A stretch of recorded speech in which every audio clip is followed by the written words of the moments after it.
Hey, good afternoon and hello. I'm Joshua, AA5JC, and just wanted to take a quick moment to show a few of the ways that you can send forms on Winlink. Now, if you're not already familiar with Winlink, um, there is another video. I'm going to link it in the bottom in the description of this one so that you can find it, and it's going to help you with the step by step instructions. There's another fantastically named gentleman named Josh who created that one and just did a great job of it. I started to make my own and realized, no, he already killed it, nailed it out of the park. So let's just use his and reference that one. So, in the meantime, we've already got WinLink installed. Let's go over here and let's take a look at it. What we're of course looking at is I already have WinLink installed, and let's go up and there's two different ways that we can send a message, as you probably already know by now. You can either click this button or you can click message, new message. Either way works the same. From here, now this is a part that's probably a little bit different than just sending an email or sending a message. Here you can actually select template. There's a spot for global templates and some that are personal to you, but we're going to go and expand this standard templates. Now your version number might be different from mine by the time you read this, but I think this is the most recent one that I'm using today. What we're looking for specifically is this group down here. Now, you'll notice there are a lot of different forms available. There's these old radiogram type forms, the ARC messages. Those typically were used probably a couple, about 10 years or more ago. Typically, they're not used as often, and that's simply because when we're sending traffic for folks these days, it's typically in a volunteer capacity, and it's to get statements across either between hospitals back to your state agencies, so that they can get that actionable information to make sound decisions on how to respond to an emergency or a drill. Or we're practicing for that, and so we typically will use a lot of those same ICS forms that was that incident command system. Hope I remembered that correctly. Anyway, um, those forms are in here as well, and we can actually expand that ICS USA. You'll see there's all of the ICS forms that can be used. But let's for this specific video, I'm going to look at mapping GIS forms. Now, the reason I'm curious, I'm looking at these specifically, is because these forms actually have a spot for latitude and longitude. And what we're going to use this for in Arkansas moving forward, at least in the very near future, is we're going to actually start accepting severe weather reports this way. Not solely, not only, just as an additional way to do it. But if you don't have internet connection, this is a great way to still be able to send that. If you have your radio and you have a computer with some power, that's all you need. You wouldn't need to have a repeater that's maybe its battery's already dead. Maybe it didn't have a backup battery, and so it was on grid power. You can't reach your local officials in any way. So this is a great way to get that information to them. So if you look down this list, you'll see there's field situation report. That's just general what's going on here. Hospital bed report, hospital status, hurricane report. I'm guessing that's specific to LAX area. Local weather report. Notice there's two different ones here for weather. You've got severe weather report and local weather report.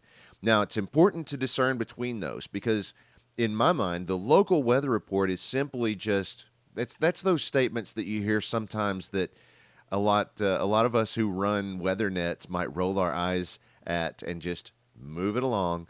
But somebody might call into the net and say, "Well, it just started raining here." Not by the way, not helpful information during a weather net. Nobody really needs to know if it just started raining there unless someone called you out specifically to ask that question. But if that's the type of report that you have, the local weather report is the perfect form for that. And what's great about it doing it this way is that it doesn't tie up the airwaves. So during a weather net, if you have that type of information, you just want to say, not really doing anything here yet, or we have pea-size hail. And a lot of times, especially during our nets in central Arkansas, I might ask, what size hail, what hail are you receiving anywhere in the state? I don't care what size it is. Just tell me that you have hail. And that's been the stance of our local National Weather Service office here lately. But strictly speaking, if we're going by the definitions that have been set in the various Skywarn training sessions, they of course want to know things that are the size of a quarter or larger, 1 inch or larger hail. Of course, that's severe. So anything under severe, you would use that local weather report. If it's severe, obviously use the severe weather report. And then, of course, these others, you've got these other USGS forms, and there's a Winlink check in and check out. So for our nets here locally, just to, again, what's the purpose of a weekly net? It's for practice. And so for practice purposes, that's how we can check in to the net. I'm actually going to do that this week, coming up on Tuesday on our local net. So I'm going to ask our folks to actually use that check-in form. So let's go ahead and take a look at it. All I've got to do is you can either double-click that or you can check select right there. And it opened it up in a new window, but I'll drag it over here so you can see it.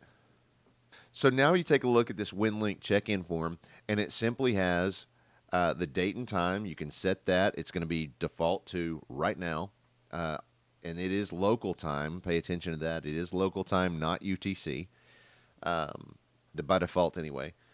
And then you can select exercise, net, or real event. In this case, I'll just select net. What's the band? You know, this is a tough one because we don't really have a specific band for our local net. It's on UHF and VHF. It's on DMR. It's on Ham Shack Hotline. It's on All Star. So there's a number of different ways people can check in. So I'll probably just leave that as not applicable.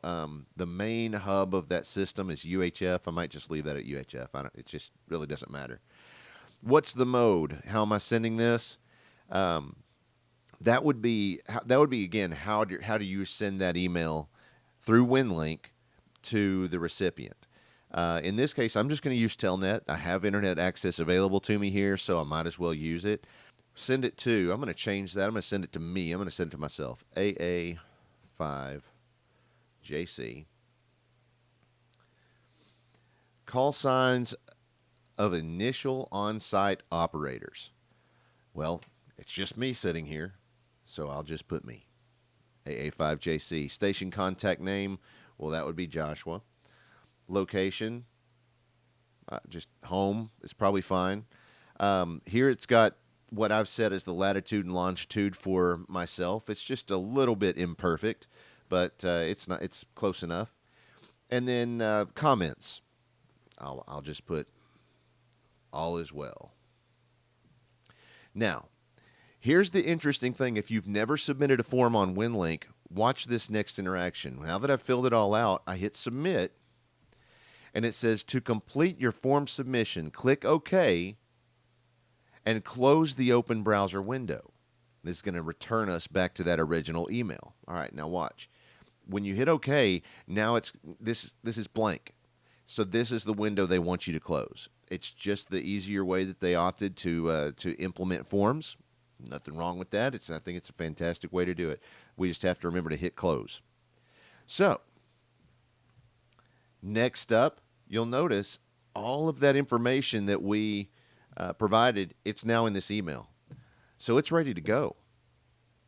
I've got this set as a Winlink message. Everything is checked like I want it. To send it, just like normal, hit post to outbox. Boom. There it goes. And if I don't think I have a session open, but I'll open this as Telnet Winlink. Oh, it already went out, so I didn't even need to do that. But if I was expecting an email back, I would hit open session, hit start. It's going to check for new messages. I don't have any. Well, now that you've sent your message, that's it. You're done. You've already checked in. If you wanted to check out, you could send that checkout message. If you wanted to take a look at those others, again, just go back to open a new message, select the template, expand that. Remember, the ones that we were looking at were the mapping GIS forms. And I'm going to go ahead and send another one that's a local weather report. Observer name, look at that. I've got it saved. Joshua, Little Rock, Arkansas, in Pulaski County. I've already got my latitude and longitude pretty close. I'm going to change it to Imperial because America. Okay, so it's looking outside. It is partly cloudy. I'm going to put it's mostly clear though. So I'm going to put clear. My watch tells me it's 88 degrees. I'm going to go ahead and rely on that for the moment since I don't want to run downstairs and actually look at the thermometer. I don't have this other information, so I'm just going to leave it blank. That's perfectly fine. Cloud cover description. I'll put partly cloudy.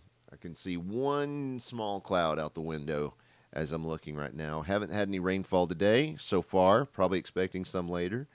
Again, all is well. Don't have to put anything there. It's optional. I've just always put that for some reason. Same message. Hit OK. We're going to close that window, and you'll see here's that. So now I can send this one to AA5JC. And hit post to outbox. And you'll watch right here where it says outbox. See, there it went. Gone, just like that. So now my message is sent, and it's going to be received.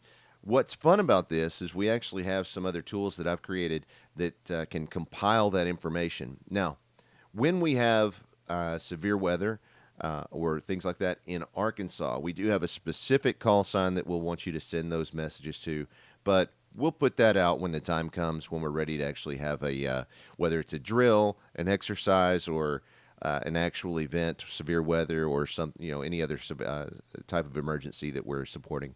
We'll make sure to give you that address to send those forms to. All right. Thanks a bunch. If you have any questions, leave them in the comments below. Hit that like button if you liked this video. And 73.